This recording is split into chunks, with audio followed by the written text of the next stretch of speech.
Hello, my friends, Stevie B here. So as January draws to a close, I am happy to report that I wrote a ton of new music this month, all of which I'm really excited about. But it wouldn't be complete without tackling the monthly Production Music Academy Challenge. Now, this month's challenge was particularly interesting as it's all about exploring our roots and digging into world music influences. I'm going to share my latest work with you in today's video, and let's just say that this was a really interesting experiment for me, and I managed to come up with something totally and completely different than anything else that I've ever written, and I think you guys are going to like it. I'll just quickly mention that the Production Music Academy is the online community where I host these monthly challenges, and it's also where I host all of my course content. If you're interested in learning about how to license your music and working with music libraries, I do have a free course that comes with some great resources to help you get started in this business, and you can find that link in the description of this video, so go check that out.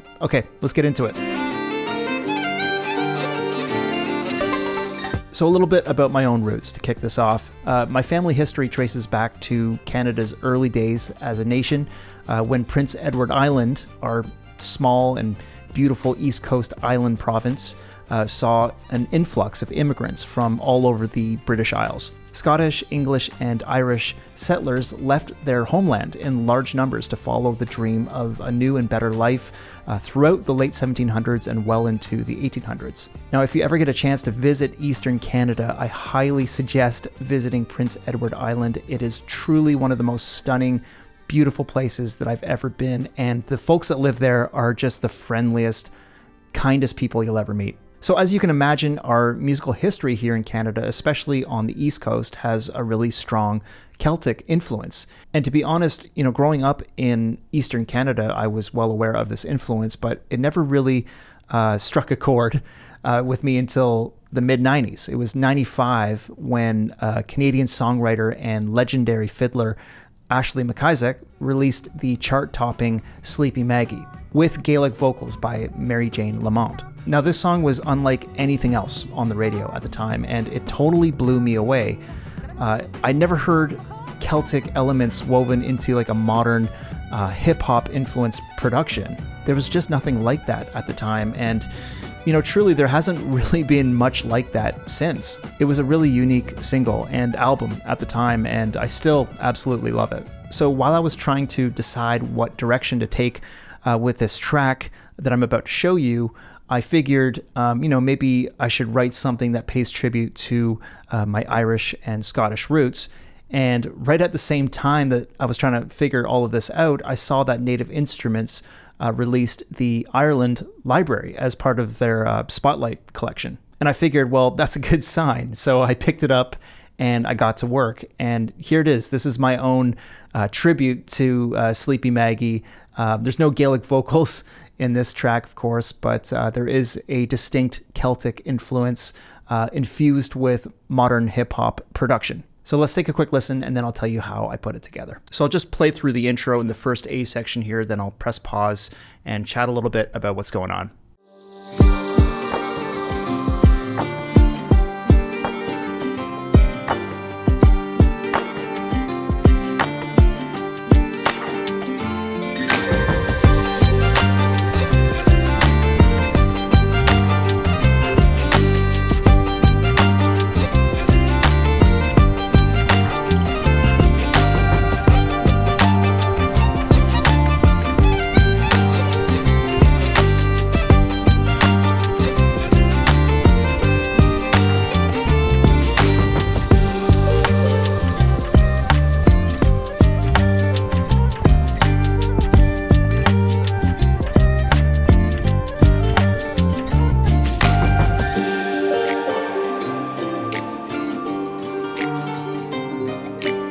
So obviously we get a lot of those Celtic vibes from the fiddle, and that's coming from the Ireland Library. It sounds great. But aside from that, as you can hear, we've got a lot of plucky stringed instruments playing together. So let me show you what's happening in this session.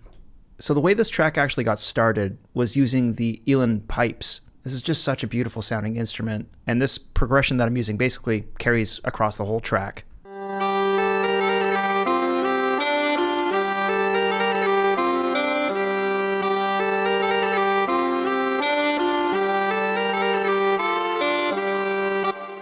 I'm putting it through the sketch cassette to give it some distressed vintage vibes, also putting it through quite a bit of reverb. From there, I started messing around with a bunch of stringed instruments. And one of the first instruments that I started experimenting with was this Irish harp, which just sounds so nice. Listening to it on its own here.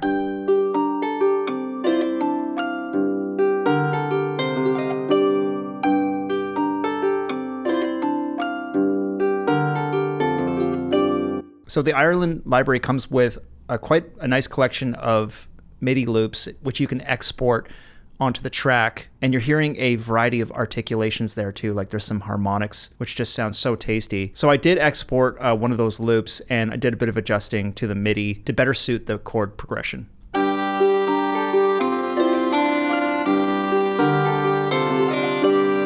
So funny enough, just the other week, I actually signed back onto the EastWest Composer Cloud.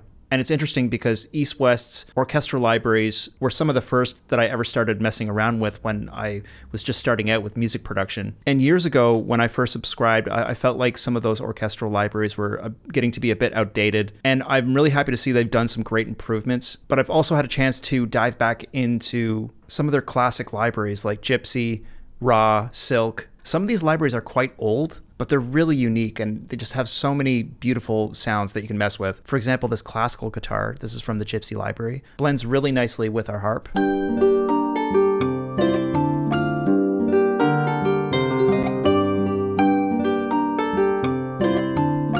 And then I threw in my own acoustic guitar into the mix too.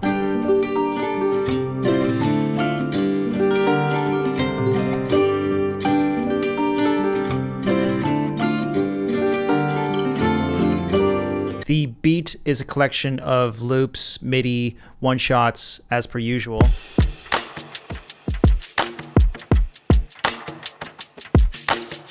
I've got my Squire bass in the mix here too.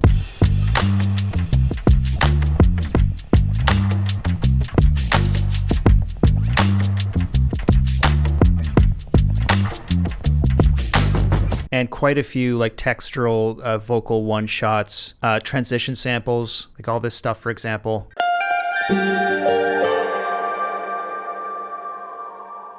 Adding a lot of vibe. Also, I forgot to mention this beautiful sounding mandolin, which also comes from EastWest. This is the Raw library. It sounds like this.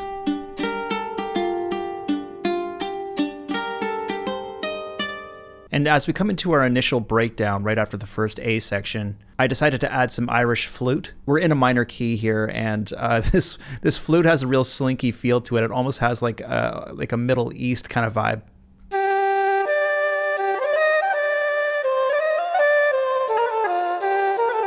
But adds a really cool touch to this breakdown section.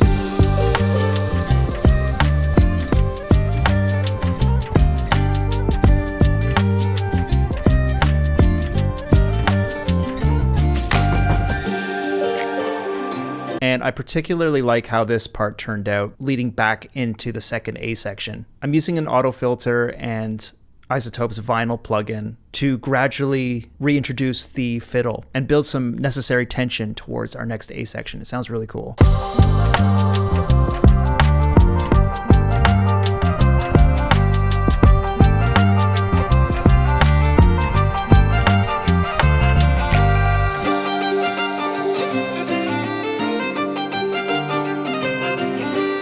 And I'm also doing something here which isn't typical for my licensing tracks, and that is creating like sort of a fade out outro. There is somewhat of a button feel to the end of it, using this harmonic rake one shot at the very end. But yeah, I don't know what it was about this track. It just felt like it needed some kind of outro feel. So it sounds like this.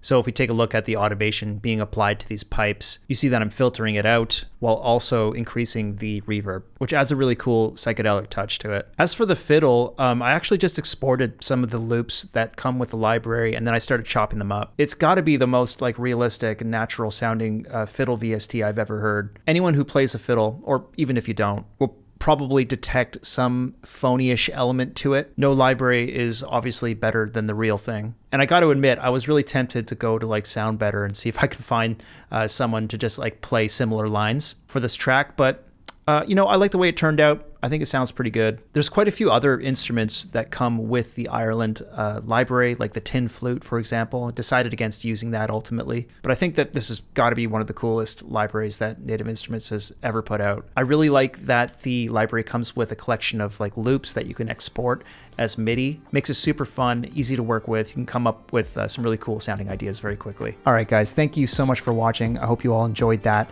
Please like and subscribe if you did. Hit me up in the comments. Let me know what you thought. Let me know if you have any questions. And please be sure to check out productionmusicacademy.com if you're interested in learning more about music licensing.